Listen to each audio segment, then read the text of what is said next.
Can you create a Notion CRM template for free? Well, the answer is yes, and here's how to do so. First, you want to simply open the Notion application. After that, what you want to do is you want to simply open your template over. You want to simply open your page over here first.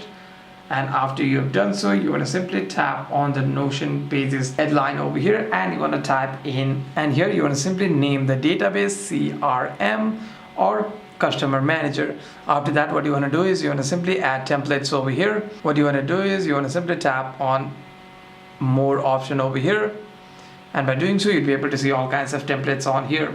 What you want to do is you want to simply add your rows and columns over here. To do that, you want to simply tap on this plus icon over here, and by doing so you'll be able to add your table over here on your rows and columns. Here you want to simply keep the first column as your name of your contact. After that, you'll be able to tap the plus button.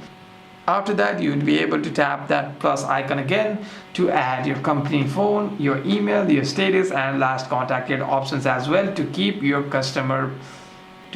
informations of the customers. Hope this video is helpful, and if you have any further questions, make sure to leave a comment down below, and I'll see you guys on the next one.